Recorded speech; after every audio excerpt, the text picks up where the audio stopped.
আজকে সবাই মিলে চলে গেলাম অন্নপ্রাশনের একটা নিমন্ত্রণ খেতে। সো হ্যালো এভরিওয়ান, কেমন আছো তোমরা সবাই? আশা করি অনেক ভালো আছো। আর তোমাদের ভালোবাসায় আমিও অনেক ভালো আছি। তো সকাল সকাল সব কাজই সারা হয়ে গেছে। এটা হচ্ছে সকালবেলা এক ধাপ রান্না করা হয়েছে। তো সেই রান্নার বাসনগুলোই রয়েছে। আর সকাল সকাল অনেক কাজকর্ম ছিল, তো আমি তোমাদের সাথে সেই কাজকর্ম শেয়ার করতে পারিনি, তার জন্য আমি অনেক দুঃখিত। কিন্তু আজকে সারাদিন আমি কি কি করলাম সেগুলোই তোমাদের সাথে শেয়ার করব। আশা করি তোমাদের আমার সারাদিন কি কি করলাম এইগুলো দেখতে ভালো লাগবে। তো দেখো, সকালবেলা আমি ঘুম থেকে উঠে আগে বাসনগুলো মেজে নিয়েছি। হাঁড়ি কড়াই যা ছিল সব একভাবে মেজে নিয়েছি, কারণ এরপর আর রান্না করতে হবে না, যেহেতু দুপুরবেলা নিমন্ত্রণ রয়েছে সেই কারণে। আর নিমন্ত্রণতে যাব আমি, আমার ঠাকুমা শাশুড়ি, বাবা আর মা যাব সবাই মিলে। তো শুধু দাদুই বাড়ি থাকবে। দাদু তো গাড়ি টাড়ি চাপতে পারে না আর এদিক ওদিক কোথাও যেতে পারে না, সেই কারণে দাদু আজকে বাড়ি থেকে বাড়ি পাহারা দেবে। আর এই যে দেখো, কথা বলতে বলতে তো আমার বাসনগুলো মাজা হয়ে গেছে। এবার ঘরে এসে একটু আমি একদম স্নান করে ঘরে চলে এসেছি। বাসন কটা মাজার পর আমার সেই মুহূর্তে আর কোনো কাজ ছিল না, সেই কারণে স্নান টান করে পুজো টুজো দিয়ে তারপরে এই যে ঘরে এসে আমি এখানে ফ্রেশ হচ্ছি। আর ফ্রেশ হতে হতে হট করে মনে হলো যে মা তো আসবে, প্রায় একটা বেজে যাবে, বাবা আসবে সেই মুহূর্তেও একটা বেজে যাবে, তাহলে আমি আস্তে আস্তে রেডি হতে থাকি। আর আমার চুল টুল বাঁধতেই লাস্টে দেরি হয়, সেই কারণে না আমি ঠিক করে আর চুলই বাঁধি না। যেমনভাবে তেমনভাবে একটা খোপা করি, নয় একটা বেরুনি করে চলে যাই। আর আজকে আমি ভাবছি আমার হাতে যেহেতু কোনো কাজ নেই, তাহলে বসে বসে এই চুল বাঁধার কাজটাই করি। সেই কারণে এই যে ভালো করে মাথাটা আঁচড়ে নিলাম। এরপর এই যে এইখানে একবার একটা মানে স্টাইল করতে গেছি, কিন্তু ওটা হচ্ছিল না আর আমার মাথাতে ভালো লাগছিল না, সেই কারণে তারপরে যেটা পারি সেটাই করেছি। এর আগে কতই না সুন্দর করে স্টাইল স্টাইল করে চুল বাঁধতাম, এখন পারি না। আর এখন পারি না সেটারও একটা কারণ আছে, কেননা তখন তো চুলগুলো একটু ছোট ছোট ছিল, আর এখন যথেষ্ট লম্বা হয়েছে, সেই কারণে একা হাতে আর চুল বাঁধতে পারি না, হাত পুরো ব্যথা হয়ে যায়। তো ওই বিরক্তর জন্য আরও চুল টুল অত স্টাইল করি না, নর্মাল যেটা সিম্পল লাগে সেগুলো করে চলে যাই। কিন্তু আজকে তাও এই যে এরকম করে চুল বেঁধেছি, জানি না আমার কি ঢক উঠেছিল তার জন্য এরকম করে চুল বেঁধেছি। তারপরে দেখি না ভালোই লাগছে এরকম করে চুল বেঁধে, সিম্পলের মধ্যে যথেষ্ট ভালো লাগছে। তারপরে এই যে এরকম করে বেঁধে আমি এখানে বেনুনি করে নিয়েছি। আর এই চুলগুলো সারাদিন আমার বেনুনি করা থাকে বলে এরকম কুকড়িয়ে গেছে। তোমরা কেউ ভেবো না যে আমার চুল অরিজিনালি কুকড়ানো, কোনো কুকড়ানো না, আমার চুল স্ট্রেটই। আমি সারাদিন সারা রাত বেনুনি করেই রাখি। কোনো দিন বেনুনি রাতের বেলা করি, সারাদিন খুলি না, তারপরের দিন আবার গিয়ে বেনুনি করার সময় রাতে তখন খুলে আবার বেনুনি করে দিই। তো এর জন্যই আমার চুলগুলো সবসময় এরকম কুকড়ানো থাকে। আর এই যে দেখো আমি রেডি হয়ে গেছি, মানে হেয়ার কমপ্লিট। এরপর চলে যাব একটু মেকআপ করব, মানে হালকা করে মেকআপ করব। আমার নাকের সাইডটা দিয়ে একটু দাগ হয়ে গেছে, তো সেটাই একটু ঢাকবো, এছাড়া কিছুই না। ওই নাকের সাইডের ওই দাগটা ঢাকতে ঢাকতে পুরো মুখেই আমি মেকআপটা হালকা করে করে নিয়েছিলাম। তো এর জন্যও আমাকে ওরকম লাগছিলো। আর এই মেকআপের সাথে একটু আইলাইনার পরলে ভালো লাগে, কিন্তু আমার আইলাইনার পরতে ভালো লাগে না, সেই কারণে আমি আইলাইনার দিইনি। তাই আমার মুখটা কীরকম একটু ফাঁকা ফাঁকা লাগছিলো, শুধু ফর্সা ফর্সাই লাগছিলো, এছাড়া কিছু না, জাস্ট লিপস্টিক দিয়েছি। তো আমি একটু ফেস পাউডার দিই, আর কোনো মেকআপের মধ্যে কোনো কিছু ইউজ করিনি, ফাউন্ডেশন কিচ্ছু ইউজ করি না। আমার ক্ষেত্রে মনে হয় ওগুলো ইউজ করলে যেন আমার আরও বেশি বিরক্ত লাগে, নর্মাল থাকলে আমার যেন বেশি ভালো লাগে যে না মেকআপ টেকআপ করিনি। আর আমার মেকআপ করতে এক কথায় একদমই ভালো লাগে না, কেন জানি না। এখনকার যুগের মেয়ে হয়েও যদি আমি এরকম করে মেকআপ ছাড়া থাকি তাহলে আমার কিছু বলার নেই। আর আমার সত্যিই মেকআপ করলে ভালো লাগে না, মেকআপ করতেই ভালো লাগে না এক কথায়। তো যখন একটু টিয়েবাড়ি হয় কিছুক্ষণের জন্য, তো তখন ঠিক আছে, তারপরেও আমার বিরক্ত লাগে। আর গরমকালে তো একদমই মেকআপ করি না। আর এখানে তোমাদের আমি একটা জিনিসই বোঝাচ্ছি, যখন একটা মেয়ে নোংরা হয়ে থাকে তখন ঘর পরিষ্কার হয়ে থাকে, আর যখন একটা মেয়ে সুন্দর হয়ে থাকে তখন ঘর এরকম এলোমেলো হয়ে থাকে। তো এটাই তোমাদেরকে আমি বোঝাচ্ছি এখানে। তো এটা এছাড়া আর কিছু না। আজকে আমি সুন্দর করে সেজে রয়েছি, তো আমার ঘর দেখো কত এলোমেলো হয়ে রয়েছে। আমি অনেক আগে থেকে চেষ্টা করেছিলাম যে না আমার এরকম যেন ঘরটা এলোমেলো হয়ে না থাকে, যার কারণে আমি ঘরের সব জিনিসপত্র, মানে শাড়ি টাড়ি বের করে রেখেছিলাম, গয়নাগাটি বের করে রেখেছিলাম, লাস্ট পর্যন্ত সে আমাকে সব এলোমেলো করতেই হয়েছে। আর এই যে এই শাড়িটা আমি পরেছি, আর এই শাড়িটা হচ্ছে আমার মা আমাকে দিয়েছিল পুজোর সময়, আর আমার শাশুড়ি এই শাড়িটা পরেছে। তো আমাকে এসে বলছে আমার শাড়িটা ঠিক করে পরা হয়নি, আমি বলছি দাঁড়াও আমি ধরে দিচ্ছি। আর এইদিকে আমি শাখাগুলো পলাগুলো সব পরছিলাম সোনার।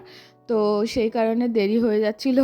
আর ওইদিকে তো বাবা চলে এসেছিলো, বাবাও রেডি হচ্ছিল। আর এখানে একটু সোনার মঙ্গলসূত্রটা পরে নিলাম। তো এইগুলো সব পরছিলাম একে একে, যা যা সোনার জিনিস ছিল সেগুলো একে একে পরছিলাম। আর শাড়ির কুচিটা একটু উলটপালট হয়ে গেছিলো, তো সেটা ঠিক করছিলাম। আর শাড়িটা পরে আমাকে কেমন লাগছে অবশ্যই কমেন্ট করে জানাবে। তারপরে আমি আমার এমনি কানেরগুলো খুলে সোনার কানের বের করে তারপরে এই যে সোনার কানেরগুলো সব পরে নিচ্ছি। এমনির কানের আমার শাশুড়ি বলছে এমনির কানের খোলো, তারপরে পলা পাল্টাও, সোনার শাখা পাল্টাও, মানে মানে শাখাটা পরো আর কি। তো এরকম করে সব পাল্টাতে বলছে। আমি বলছি হ্যাঁ হ্যাঁ পাল্টাবো পাল্টাবো, আমি পরবো না, এই পরবো। তারপরে হচ্ছে এখানে আমার শাশুড়িকে আমার একটা রুপোর পলা বাঁধানো ছিল, তো ওটা দিয়েছি। পলা বাঁধানো বলতে ওই রুপোর এই আস্তি, এটা ভেজলেটটা। তারপর দেখো এদিকে বেরিয়ে গেছি আমরা, আর এই যে রাস্তায় রয়েছি। আর আমি এখানে ভিডিও করছিলাম বলে সবাই আমার দিকে তাকিয়েছিল, সেটা কোনো ব্যাপার না, সবাই তাকিয়ে থাকুক, আমার দিকে তাকাবেই, কারণ আমি ক্রিয়েটার মানুষ। তারপর যাই হোক এইদিকে দেখো আমরা পৌঁছে গেছি। আর এই পুচকুটার অন্নপ্রাশনে আমরা এসেছি। আর ও খুব কান্না করছিল, ওর জ্বর এসেছিল। আর তার মধ্যে সব থেকে বড় ব্যাপার এই ড্রেসটা পরে না ওর নিজের প্রতি নিজের অস্বস্তি বোধ করছিল সেই কারণে।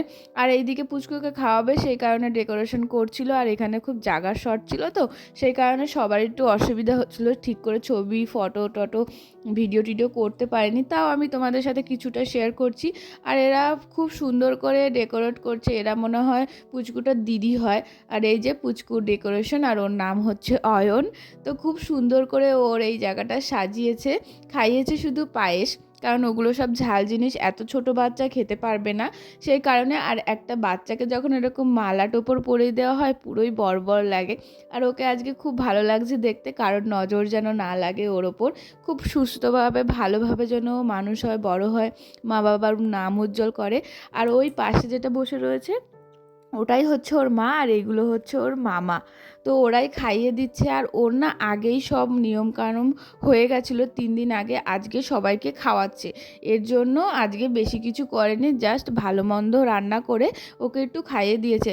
আর একটা সব থেকে বড় ব্যাপার হচ্ছে অনেক বাচ্চা আছে না এরকম অন্নপ্রাশন খাওয়ানোর সময় খুব কান্না করে, কিন্তু ও না কোনো কান্না করছিল না, ও চুপচাপ খাচ্ছিল। আবার তার থেকেও বড় ব্যাপার ও ক্যামেরার দিকে তাকিয়ে তাকিয়ে খাচ্ছিল, মানে সবাই যেন কেমন একটা ব্যাপার, দেখেও ভালো লাগছে। সবাই বলছে ও একটু কান্নাও করছে না। আর এইদিকে দেখো ওর পাগলামি, ওর দিদিদের পাগলামি, খাওয়া দাওয়া কমপ্লিট হয়ে গেছে। আর ও ওই ফুলগুলো নিয়ে নিজের মাথাতেই দিচ্ছে। আর তারপর আমরাও খেতে বসে পড়েছি, শাশুড়ি বৌমা, আর ও পাশে বসেছে কাকি শাশুড়ি আর তার শাশুড়ি। তো ওখানে ঠাম্মা আর কাকি মিলে বসেছে, আর এখানে আমরা দুজনা বসেছি। আর কাকিকে বলছিলাম ভিডিও করতে, তো কাকিকে কি বেশ বলে আমি এখানে হাসছিলাম, আমি নিজেও জানি না। তারপর দেখো এখানে আমাদের খাওয়া কমপ্লিট হয়ে গেছে, সবাই মিলে খেয়ে ফেলেছি। আর এদিকে ঠাম্মার সাথে একটা দাদা ভাই এসে খুব ইয়ার্কি মারছিল, তো ওই ঠাম্মাটাও হেসে মরে যাচ্ছিল। তো এরকম করে আমাদের সুন্দর করে দিনগুলো কেটে গেছে। তারপর খাওয়া দাওয়া করে আমরা বাড়ি চলে এসেছিলাম। তো আমার শ্বশুর, আমি আর ঠাম্মা এই মা গেছি। ও ঠিক কথা, ওটা তো বলাই হয়নি। তো ঠাম্মারও যাওয়ার প্ল্যানিং ছিল, আমাদের সবার টোটো গাড়ি করে যাওয়ার কথা ছিল, কিন্তু টোটো গাড়ি লাস্ট মোমেন্টে আসতে লেট করেছে। আর অনেকটা মানে বেলা বেরিয়ে যাচ্ছিল, দুপুরের নিমন্ত্রণ সেখানে 3টে বেজে গেছিলো। সেই কারণে আমি, আমার শাশুড়ি আর আমার শ্বশুর মিলেই বেরিয়ে গেছি। ঠাম্মা বলছে তাহলে আমি যাব না, থাক। আর এই যে দেখো বাড়ি এসে আমি মানে শাড়ি টাড়ির পিন খুলে ফেলেছি, হট করে মনে পড়েছি যে আমি বাড়ি চলে এসেছি, সেটা তোমাদের সাথে শেয়ার করা হয়নি, সেই কারণে শেয়ার করে দিলাম। আর এই যে দেখো তারপর বাড়ি এসে আমি সন্ধে দিচ্ছিলাম, আর আমার ননদ এসে বলছে চলো বৌদি সরস্বতী পুজোর আরন বেরোবে, তো আরনে যাব। তো আমি বলছি কি তাই, তাহলে ঠিক আছে চল। তারপর রেডি টেডি হয়ে এই যে আরনে চলে এসেছি। আর এখানে প্রচুর আনন্দ করছে সবাই মিলে। আর এই যে এখানে বেরিয়ে পড়েছে আরন। বাই চান্স তোমাদের সাথে আমার ঠাকুরের কিছু শেয়ার করা হয়নি, মানে এত এনজয় করতে ব্যস্ত ছিলাম। তো ঠাকুর যাচ্ছিল যে সামনে, তো ঠাকুরের ছবি টবিও শেয়ার করা হয়নি, ভিডিও টিডিও করা হয়নি। তো আমরা এরকম বক্সের পেছনে ছিলাম সেই কারণে তো পারিনি। আর এই যে দেখো ফুল মস্তি করেছি, খুব এনজয় করেছি, জানি না। তো সবাই মিলে খুব এনজয় করেছি। এখানে কাকি আছে, আমি আছি, তো অনেকজন আছে, পিসিরা আছে, পিসেমশাই আছে, তারপরে মেঘা আছে। তো সবাই মিলে খুব আনন্দ করেছি, খুব নাচ গান করেছি। আর আমি এখানে নাচিয়ে ফাটিয়ে দিয়েছি। সবাই বলবে যে এই অমকের বউ এরকম নেচেছে, ভালো বলবে না খারাপ বলবে সেটা আমি জানি না, কিন্তু আমি আমার মতন খুব এনজয় করে এসেছি। তো আমার অনেক দিন ধরে করে ইচ্ছা ছিল যে একটা সরস্বতী পুজোর আড়নে যাওয়ার, কেননা আমাদের এই আশেপাশে না অনেকগুলো সরস্বতী পুজো হয়েছে। আমি বেরোইনি, আমার হাজব্যান্ড বাড়ি ছিল না, সেই কারণে আমি মানে মনের দুঃখে বেরোইনি বাড়ি থেকে। কিন্তু আমার খুব ইচ্ছা করছিল যে কোনো সব আড়নগুলো বেরোচ্ছে, তো আমার ভালো লাগছিল যে একটা যদি যেতে পারতাম খুব ভালো হতো। সেই কারণে দেখি কি মেঘা আমাকে এসে বলছে চলো না বৌদি আড়নে যাবো, আড়নে যাবো। তো আমার শাশুড়ি বলছে ঠিক আছে তাহলে তুমি যাও, আমার ঠাম্মাও বলছিল যাও ঘুরে আসো। তো সেই কারণে বাড়ির লোক এরকম সাপোর্ট করলে কেন যাবো না। তো আমি যখন এই বাড়ির সামনে দিয়ে যাচ্ছিলাম, তো আমার শাশুড়ি আমাকে দেখতে পর্যন্ত এসেছিল যে আমরা আড়নে বেরিয়েছি, সেই কারণে। তো বাড়ির লোক এরকম সাপোর্ট করলে কেন যাব না, আর আমার বাড়ির লোকে ফুল সাপোর্ট আমার সব কিছুর দিক থেকে, সেই কারণে আমার অত অসুবিধা হয় না। আর এটা হচ্ছে আমার কাকি শাশুড়ি আর আমি, আর আমরা শাশুড়ি বৌমা এরকম সুন্দর ডান্স করছে বলে দেখো সবাই আমাদেরকে আশেপাশের লোক দেখছিল। তো কেমন হয়েছে অবশ্যই বলো ভিডিওগুলো, আর তোমরা এবার মিউজিকের সাথে আমার ভিডিওগুলো দেখো। আর ভালো লাগলে অবশ্যই একটা লাইক, কমেন্ট, শেয়ার, সাবস্ক্রাইব করে দিও। তো দেখতে থাকো।